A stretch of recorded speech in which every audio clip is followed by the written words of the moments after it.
These are the things that I wish someone had told me from the get-go. Are you overwhelmed by motherhood and barely keeping your head above water? Are you confused and frustrated by how all the other moms make it look so easy? You can't figure out how to manage the chaos in your mind, your home, or your family.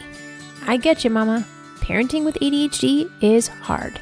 Here is your permission slip to let go of the Pinterest-worthy visions of organization and structure fit for everyone else.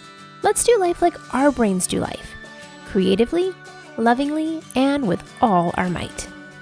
When we embrace who we are and how our brains work, we can figure out how to live our lives successfully and, in turn, lead our families well. At the end of the day, we just want to be good moms. But, spoiler alert, you are already a great mom. ADHD does not mean you're doomed to be a hot mess, mama. You can rewrite your story from shame spiral to success story. And I'll be right here beside you to cheer you on. Welcome to Motherhood in ADHD. Hey there, Successful Mama. It's your friend, Patricia Sung. Well, it is Medicine May and probably a little bit of June. In this month, I'm dedicating the episodes of the podcast to sharing quality information, debunking myths, and helping you figure out what you want to do about taking ADHD medication. Now, in 3 years, I have avoided this topic because I was scared. As soon as you start talking about medicine, all the haters show up and start trolling. So I want to be clear. This material is not intended to be medical advice. This series, the entire goal is not to tell you what to do or you should do this, you should do that. I can't decide that for you. I don't know your medical history or your values or your coexisting medical conditions, and even if I did, I'm not a doctor. I'm a girl with a lot of personal experience who does a mountain of research. And I want you to do the same. Investigate, research. Don't take my word for it. Find a trained medical professional who has experience with ADHD to help you. Consult with your doctor and find the treatment plan that makes the best sense to fit your situation. Because you are the only one who can decide what's best for you. When we have ADHD, we have spent a lot of time in our lives being told that our perception of reality is wrong. And that leads to a lot of self-doubt and lack of trust in our own decisions. And I want to change that. My goal is to arm you with as much information and knowledge and confidence that I can. I want you to decide to take or not take medicine because you are fully comfortable and confident in your decision. So many people with ADHD are not getting the best treatment out there because of lack of information, misleading information, or quite frankly, straight up BS on the internet and by word of mouth. On top of that, there is so much shame and embarrassment about having ADHD and treating ADHD, and that includes taking medicine for your mental health. So when you show up at your doctor's office to ask about what your medicine options are, I want you to know what kinds of questions to ask. When you are talking to a provider that maybe doesn't know as much as you had hoped, that you can recognize that lack of experience or knowledge and know that you would be better served to seek out a second opinion. I want you to feel empowered when you talk to your doctor to set up your treatment plan. So with that being said, let's dive into today's episode about ADHD medication. Today's episode is all about my favorite tips and strategies on making the whole process of figuring out and actually taking your medicine run smoother and easier. As you're doing all this investigating and research and trial and error, it's a lot to keep track of. I know. I've been through it recently and I understand. It's a lot. So I want to give you some ways to make that easier. How can you lift the mental load and make this more doable and realistic in real life? These are the things that I wish someone had told me from the get-go, the things that I wish I had known, because they will make this process easier. Now, I do want to put a little disclaimer on here that most of what I'm talking about in the struggles usually has to do with stimulant medication. There's not quite as much stigma around the non-stimulants, and there's a lot less hoops that you have to jump through in order to have a prescription for the non-stimulants. So just bear that in mind as I'm talking, that a lot of the struggles that I'm talking about have more to do with the stimulants so much as the non-stimulants. So first, read the instructions to your medicine. I know that sounds common sensey, but common sense is not that common. And a lot of times we just forget, right? Like we shove the papers in the pile and all of a sudden we start taking this medicine. We never actually read the instructions. The instructions will tell you how the medicine needs to be taken, if you need to take it with food a certain time of day. And if you're not sure that you're going to absorb all that information, then ask somebody you trust to read through it with you and highlight the important things of like, hey, make sure you take this in the morning, or make sure you eat this with or without food. Have someone help you with that so that you know you have all the pertinent information that you need to take your medicine. Next is think about the food that you're eating with your medicine. Now, the food that you are eating at the same time as your medicine can aid or prevent your body from absorbing it as it travels through your stomach and your digestive tract. Some medicines you need to take food so that it protects you from having an upset stomach. If you're taking a stimulant, many of those say no vitamin C. So don't drink a glass of orange juice with your medicine because vitamin C will prevent that medicine from being absorbed into your body as it travels through. The same thing with something that's high fat, like a nut butter. That will inhibit your body from absorbing it as it travels through. Now, it's okay to drink those things later in the day or eat those things later in the day because when you eat the medicine, it's traveling through and it keeps on moving forward. So if it's made its way forward and then you drink the orange juice or then you have the nut butter, it's not affecting what already happened to like pass by. This is also one of the ways that our medicine can be affected. Like if you're taking the instant release and you're taking it multiple times a day, that means you're having to watch your food that goes with that medicine multiple times a day. I also find it helpful to choose your food wisely ahead of time so that you don't accidentally eat the thing that you shouldn't eat with the medicine. So have a plan on how you're going to take the medicine. Think it through. If you need to, like put a post-it note on your OJ that says, don't drink this in the morning. Whatever you need to do to make sure that you're setting yourself up for success, that's okay. Some of your medicine is going to say, take this 30 minutes before you eat breakfast. So in the morning, when you're like already like half asleep and you're just kind of fumbling through, that's not the time for us to think about how that's going to happen. Like we want to have a plan ahead of time when we have a clear head. So one thing that I do is I have a pill box. I put all the pills where they need to go. And then I know in the morning I have it sitting by my bathroom sink. And as soon as I get up, I take the medicine, go to the bathroom, and take my meds right when I get up. Then by the time I've gotten kids out the door for school and all, at least the 30 minutes have passed, and then I can eat breakfast. You might have medicine that says take it with medicine. In that case, I would say, again, put them in your pill organizer, and then put a snack right there next to it so that when you take the medicine, you eat the food right then. Put that medicine in a visual place that you're going to see right away. Some people keep it right by their nightstand with their water, so as soon as their alarm goes off or they wake up, they see it there, they take it. There are some medicines that you need to make sure are in a safe place if you have little ones around or if you have someone in your family who might take it. You may not be able to leave it like a whole week's worth out somewhere. One thing I know about our brains is that we are very creative and we can figure out a way to make this work for you. So figure out a way to make this visual and that you will see it when it needs to happen. I also use a ton of alarms. I have an alarm to take the medicine. I have an alarm to remind me to take the medicine about 30 minutes later in case I forgot to take the medicine. And that's my reminder for not my ADHD medicine because I also take medicine for my blood pressure. It's too low and I have to take medicine throughout the day to keep my blood pressure up. And so I'm constantly taking medicine and I have so many systems with backups in place to keep me accountable because I will no longer expect my brain to keep up with that. It's unrealistic and it's unproductive. Don't expect your brain to keep track of things if it doesn't have to. One, it just makes us more anxious. And two, you're opening it up the door for a disaster. Put all those scaffolding things in place to keep yourself successful. The other great thing about the pill box is that I can already see if I took the medicine that day. There's nothing worse than like 15 minutes later and being like, did I take that medicine? Like, I don't want to go through the day without the medicine. I also don't want to go through the day with double medicine because that means not only am I going to be having a way too high of a dose and very uncomfortable, I also then have used up a day for later. Some people will turn the bottle like upside down or right side up to market. Like that day of the week pill box is a game changer. Making it visible, game changer. All the alarms, game changer. Oh, and I should mention, when I say read the instructions, you actually need to read the instructions every time. I know you're like, Patricia, why would I do that? I already read it once. Because we forget things.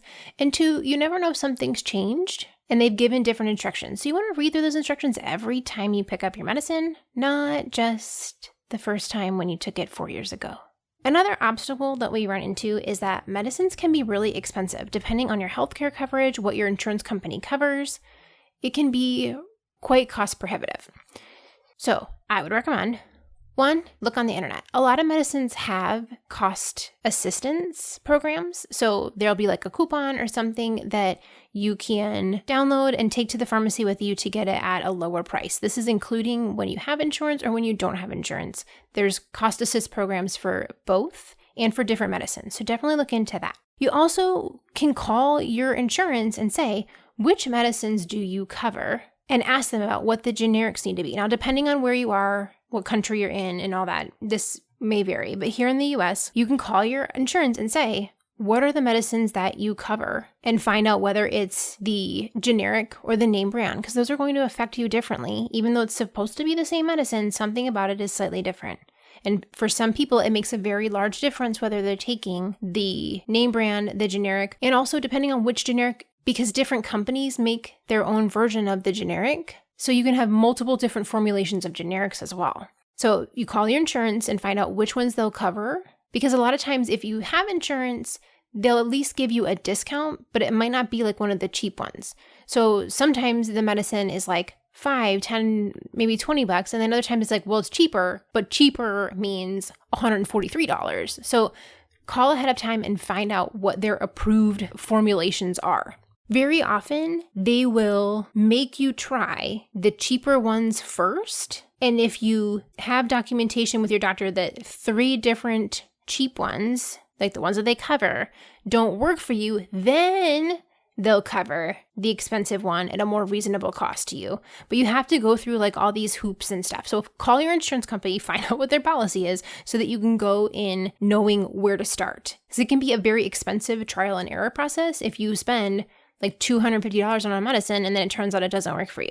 Another option is to ask your doctor, hey, can you write me a prescription for 5 of these? Like ask your insurance company, like if I'm trying this out, if I buy 5 of it instead of 30 of them, can I get that at like a lower cost? Some will, some won't. You have to ask 100 million questions, I know. But that is an option to ask if you can do like a mini prescription and see how that works. Now, some doctors will be like, I don't want to fuss with writing you another prescription later.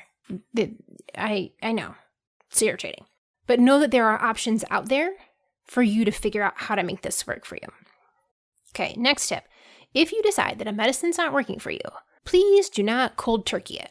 Like, depending on how long you've been taking a medicine and how it functions in your body and many, many things, in some ways, just not taking your medicine is not good for you. It's a very unfortunate process to let your body adjust. So you can make up your mind anytime to change your mind about what you want to do, but you want to have a plan. So if you're starting to take a medicine and you tell your doctor, I'm like, okay, if this doesn't work out, what's our plan for something else? Like you can ask when you're there, like if this doesn't work, what should I do? Do I need to wean off this medicine? Is it okay to just stop taking it? Find that out. And that will ease your anxiety to know, like, if this doesn't work out, here's my exit plan. Another thing you want to do when you're in that appointment of getting your medicine is ask your doctor, like, what are some red flags I should look for? Tell the other people in your family, hey, I'm starting this new medicine. If you see these things, let me know. You know, obviously, if you have people you can trust to do that with.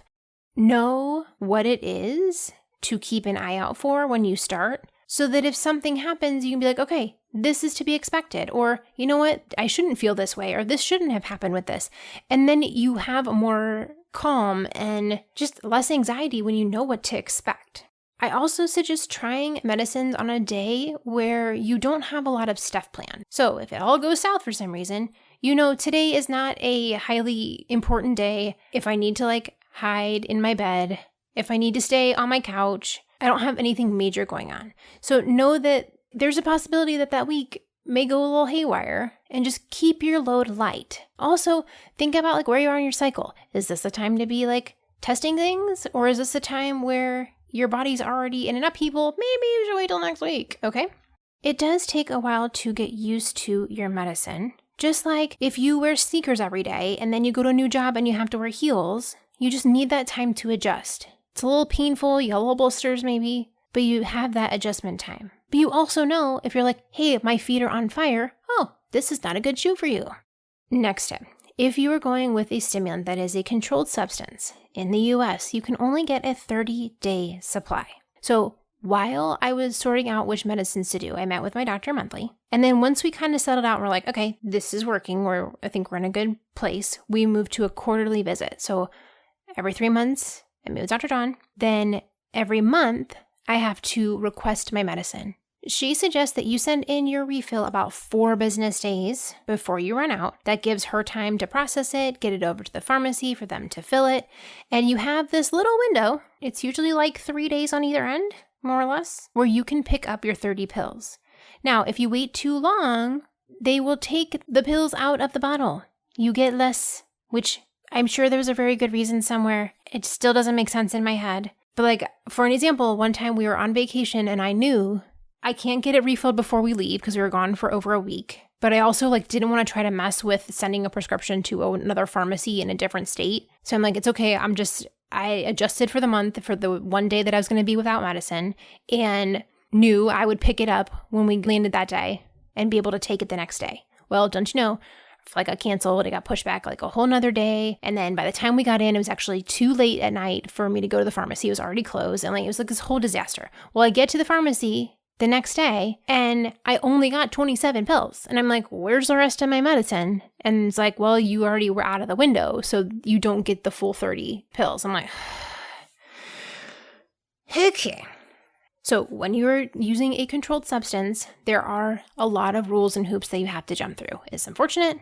I'm not going to get on my soapbox about that because I'll be here for a real long time. Here's where we are. Now, because it is a controlled substance, you have the responsibility of keeping them safe, which, straight up sounds ridiculous when you're like, hey, you know how you're really bad at forgetting stuff and losing things? Well, you can't lose this stuff because you can't get a refill if you lose your medicine. You drop it, it falls in the drain. Whatever happens, you can't get a refill until the next time around. So again, this is a time where you want to rack your brain and figure out, how do I make this work for me where I'm not going to have a problem? Do I need to get a little safe for my house? Unfortunately, we have to be real honest and say that there are some people who will come into your home and take your medicine because they either want it for themselves or they can sell it and make a lot of money. So you have to find a way to keep that safe in your home. You have to find a way to keep it from getting lost. Don't carry around a whole bunch with you in case your purse gets stolen. Also be aware that because it is a controlled substance, depending on where you are located, in some places you have to have the actual bottle with you with your name and all to show that it's yours. And in other places you don't. So just be aware that that could be a problem. If you're on vacation or something and you're worried, just leave your large supply at home and just take the prescription bottle with you with your information on it with just the amount you need for that trip.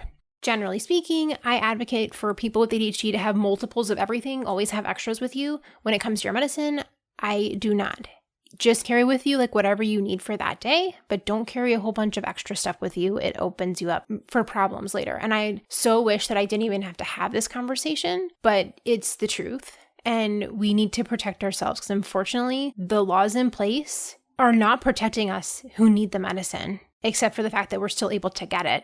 They're designed to keep all the people who are not using it wisely to make it more difficult for them. And again, this is a whole soapbox. I gotta close the box, not going into that. Let me just say, there is little grace if you lose or misplace or someone has stolen your medicine. So please keep it safe where you will be able to use it to take care of your health. Okay, next question that I get a lot of is, how do I broach this subject with my doctor? How do I talk to them about wanting to take ADHD medication? And the underlying context is usually without feeling like some kind of addict searching for drugs. So before I address that portion, is logistically, what do you do? I want you to go back and listen to episode 120, which is all about how do you prepare for your doctor's appointment, where I explained in the episode, how do you prepare for that appointment so that you go in feeling confident in how to talk about it, writing down all the ways that you think ADHD affects you so that you can have that conversation. Well, it's the same thing. I also want you to write down why you feel medicine would help you. Why do you want to try this out? So follow those same instructions. Make sure you've talked to your doctor about the diagnosis and then how you want to try medicine. And the whole point of medicine, which going back, I've said this multiple times in the series, the point of the medicine is to create an environment that is more conducive for you to implement and keep going with the strategies and the treatments that you're putting in place. Because we are not the most consistent of people, and that's okay. We don't have to be consistent. We are persistent, right? We keep going, we keep trying. And when you have medicine, it makes it easier to keep going and keep trying because it's another way to support yourself. Caveat, it's easier when you found the right one. Okay, so when you go talk to your doctor, prepare ahead of time. You've got episode 120. You've got your list of reasons of why you'd like to try medicine. If you feel like you need to justify it, you can write a list of, here's all the things that I've tried that haven't worked, and I think medicine is the next step for me. You can do that. But also, you don't have to do that. You don't have to defend yourself into taking a treatment for something that you have been diagnosed with because you have a thing that you've been diagnosed with, and this is one of the treatments. Like, that is okay. You don't have to defend. You don't have to justify. You don't have to feel defensive or less than in asking for this help. You should be asking for help. And you know that I don't like the word should. You should be asking for help. You should be looking for extra tools to support you. If you're not okay with where you are and you want more support, you should get the support you need. And if medicine is one of those things that will help you, you do not have to defend yourself. The same way you would not go to your cancer doctor and your oncologist and present a case for taking chemo. You don't have to do that. You have cancer, chemo's the treatment. Would you like to pursue the treatment or not? You can't see. Glasses are an option for treatment. I would like to get glasses.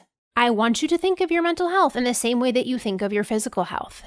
This is a treatment available. I would like to try it. I want you to feel confident in that decision because you know what's best for you. Now, caveat, there are a lot of professionals out there who don't know as much about ADHD as we wish they did. If you're broaching this situation with confidence and you have researched and you know that this is something you'd like to pursue and you get that pushback where they're like, I don't know. I don't really know if I want to prescribe you that. To me, red flag, red flag, red flag. Perhaps this is not the right person for you to be talking with. If you, after going through the last 2 years of all my health issues and seeing specialist after specialist who looked at me, studied all my labs, did all kinds of tests, and couldn't tell me what is wrong with me, I have no F's to give for providers who don't know as much as me. Sorry, if you can't help me, that's okay. I will find someone who can. I'm not mad about it. Oh yeah, I'm a little mad about it. I'm not mad at them for not knowing what I need, but I'm not going to see the wrong specialist for what I need. If I have a problem with my foot, I see a podiatrist. I don't go see a cardiologist. If I have a problem with my elbow, I see the orthopedic surgeon, not the ophthalmologist, right? We have to see the specialist who fits what we need. If that person is uncomfortable in prescribing a verified and well-researched treatment for something, then maybe they're not the right person. Now, I understand that there are times where you don't have the option to see someone else. And in that case, you got to go with your gut and figure out, do I want to stick with this person because it's cheaper and go through the rigmarole of teaching them about ADHD? Or do I want to walk away and try to figure out another option? Unfortunately, that sometimes is a situation that we're in. I get it. I'm not at all dismissing that. That's the reality of where we are. But if you have the option to see someone else, find someone who knows what they're talking about. If you don't, that's the moment where you have to decide, what am I going to do? Am I going to go through the trouble to try to convince this person so they can help me? Or am I going to find another solution? I truly wish this was not even a problem that we had to discuss. Why on earth? I know more about something than medical professionals who have gone to med school and taken care of thousands of people over decades? I don't know. But here we are. Some people just don't know about this thing. And that's just the world we live in. I don't like it. I'm not happy about it. But this is why I always advocate for finding a specialist who's truly ADHD informed and has experience working with people who have ADHD. Do you wish there was a way to feel confident about your day? To know exactly where you need to be, when you need to be there, and what you need to do today? I know what it's like to buy 15 different planners and not use any of them for more than a week or two. When you're tired of disappointing your family, your boss, and yourself. Imagine with me that tonight, when you look back at your day, you know that you did the things on your to-do list. You showed up well. You feel productive and accomplished. That's why I created Daily Planning for ADHD Moms, where I teach you how to keep a calendar and organize your to-do list. When you learn these skills from another ADHD brain in super short videos, they finally make sense. So now you'll be able to keep up with the commitments you've made and feel confident in how you're organizing your day.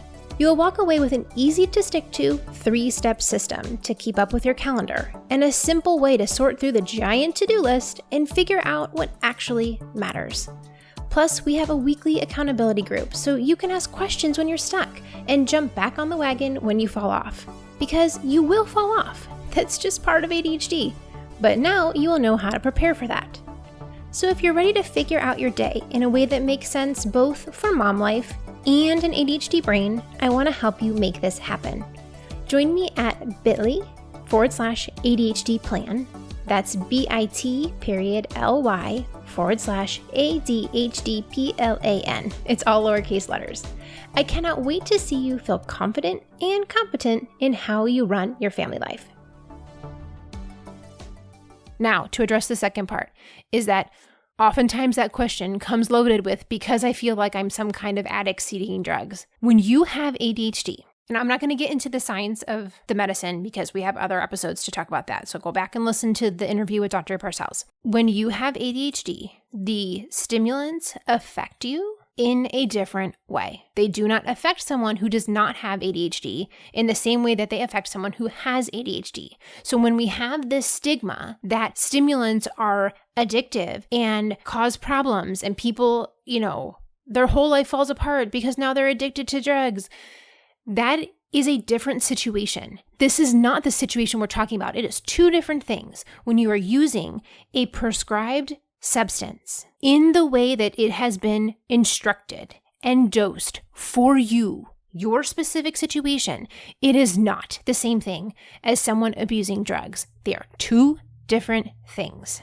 In the same way that money can be used for wonderful things and to help a lot of people, money can also be used with greed and with power to turn it into something that's awful. They're two different situations, and we can't apply a blanket statement to everything. There are nuances everywhere. So you asking for medicine to take care of your mental health is not the same thing as seeking drugs because you have an addiction. I'm like, I could do a whole episode just on ADHD and addiction, and I do actually have that on my list of because people need help and they don't know how to help themselves. They don't have the skills they need to deal with the problem. And that thing that was okay turns into an addiction because it was too much and used in the wrong way and used to escape. And that is also a mental health issue. It is not a moral failing. It's not poor character. It's someone who needs a lot of help and a lot of love and a lot of support. But here I am getting off on another tangent because it's important to say, because we in our community with ADHD, we are so much more susceptible to addiction. But it's not addiction to following our medicine as prescribed. It's an addiction to all the other things that we use to band-aid and duct tape the problems that we haven't dealt with in a healthy way. So bringing it back around, listen to the series, gather all your information, make a list of questions you have for your doctor, make a list of reasons if it makes you feel better of why you would like to try medicine. But you don't have to defend yourself. You don't have to justify wanting to take an approved, quote unquote, approved treatment for your mental health issues. This is available for you if you want it. Unfortunately, this is not well understood in the world, and the judgments of other people on how you live your life do affect us. We wish we could just turn it off and put it in a box and not ignore it. And it is possible to build the skills where other people's words affect you less, but they do affect us. And I want you to spend the time to dig in and know that your decision is your decision and you're doing what's best for you. And it's okay to make the decision that other people disagree with for your life. I won't dismiss how difficult it is. I won't dismiss all the ripple effect of that. But I will tell you it's okay for you to choose something different than the other people around you would choose, if that's what you need to be successful. Because when we have that confidence in our decision, It's a lot easier to let the other people's opinions roll off your back when you know that this is what's best for you. 'Cause let's be honest, there's a pretty good chance that those other people's opinions are also rooted in fear. And how is fear balanced? It's balanced with love and knowledge. When we can confidently say, no, I'm not going to get addicted to this medicine for my mental health treatment because of A, B, C, and D, then that quells the fear. When we can say, okay, I know that there's these side effects, but here's my plan to keep an eye out for them. And here's my plan to mitigate that as much as I can. And here's my plan that if I need to change my mind or I need to switch medicines, here's my plan for what I'm going to do in those scenarios. Or I don't need a plan because the likelihood of that occurring is so tiny. It's not worth being that stressed about. But if something happens, I know what to do. If all else fails, something that happens, I call my doctor and ask. I'm like, a little part of me is like, Patricia, don't go around telling everybody to like, what if they're way to death on every path? Because also that's my perfectionism squeaking in there of having to have control of the situation in every single angle of what if this, I have a plan. Like that's part of my anxiety that I'm dealing with. So like just a little disclaimer there. You don't have to what if every single thing. You don't have to plan for every single thing.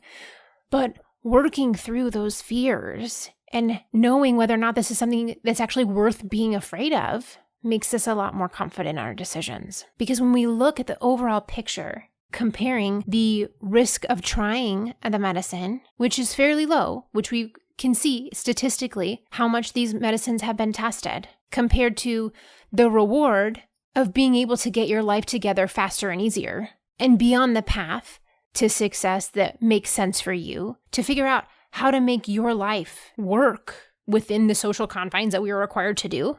To me, that risk-reward comparison is there. And if for you it's not, that's okay. But I know that now you have enough information to say, I'm confident in that decision. Even if that decision is no, then this is worth it.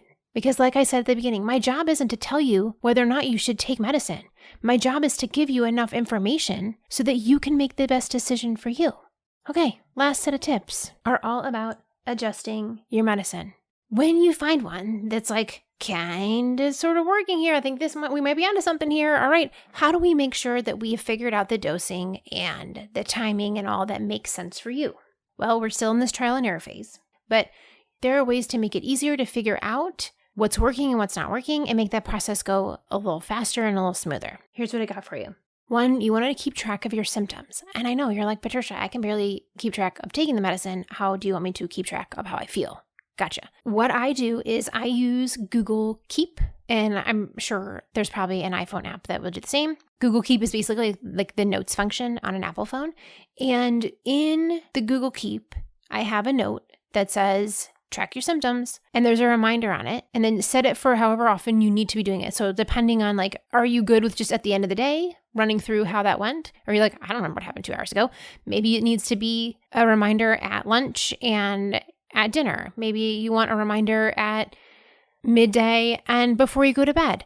You can set the keep reminder or the notes reminder to go off at that time, and it pops up and it's like, track your symptoms. And so all I do is write the date and a couple of words. Like I'm not making a fancy chart or anything here. So it pops up and I'm like, oh yeah, real quick, date, couple of words on how it went, and hit save and move on. So it's prompting me to write it down. I don't have to remember to go fill out a chart later or think back like, oh, when you get to your appointment, you're like, oh, how's it been the last 2 weeks? I'm like, I don't know. Writing down just a couple words gives me a feeling of confidence in knowing. I can say, okay, well, here on these days it was working by this time.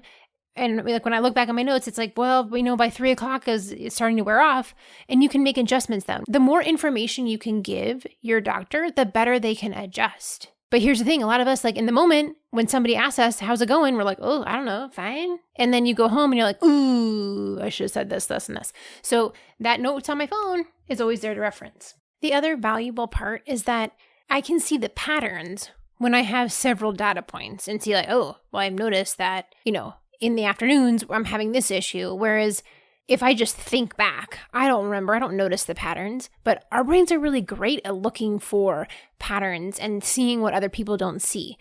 So given all that information, and I'm able to go back and look at it, it's like, oh, this is way more useful than had I just attempted to remember. And then how often should you adjust? Well, you'll want to talk with your doctor specifically about that issue depending on the medicine. But for me, with my doctor, she recommended that you take 2 full weeks of trying out the medicine.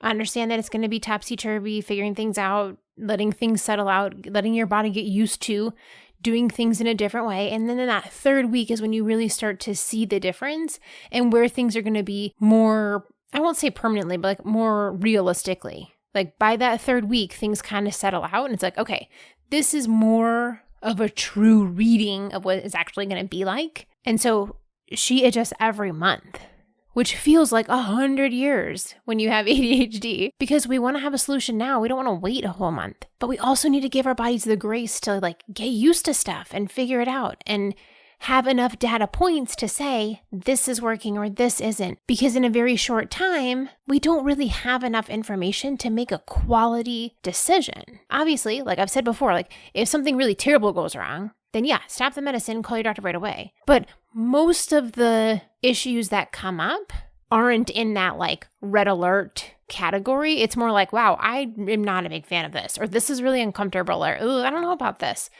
But most of those will settle out in the first 2 weeks. And then that next 2 weeks is when you're seeing like, okay, now I have quality information to accumulate and go on. So there you have it. These are the things that I wish somebody had told me from the get-go.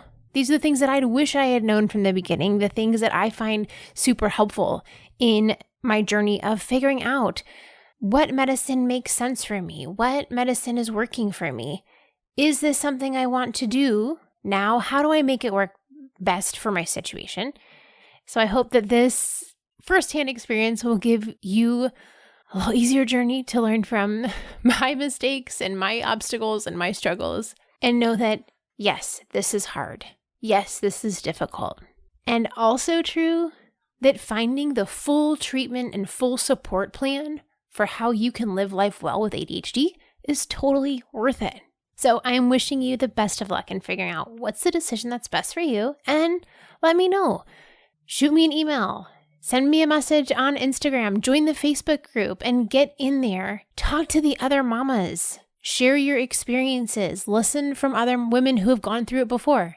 Find your community and get the support to live life well with ADHD. I'll talk to you soon, Successful Mama. Hey there, Mama. I've got something fun for you. Who doesn't love a quiz? I want to know, which mama animal are you? Because you're not your average mama bear. You have a magical ADHD brain that puts a sprinkle of brilliance on everything you do. Sure, you may have forgotten that laundry in the washer for the 3rd time, but what are your strengths? What makes your ADHD parenting style unique to you? How do you use that sparkle to bless your family? So which mama animal are you? Find out by taking the quiz, What's Your ADHD Mama Parenting Style? Because you're not your average mama bear. Head on over to patriciasung.com/quiz and find out. And then when you do, I want you to post your results on social media so we can see that you're #not your average mama bear. Along with the hashtag, I'm a mama, and then fill in the animal that you get. Again, that's patriciasung.com/quiz, and I can't wait to see what you get. So tag me at Motherhood in ADHD. For more resources, classes, and community, head over to my website, motherhoodinadhd.com.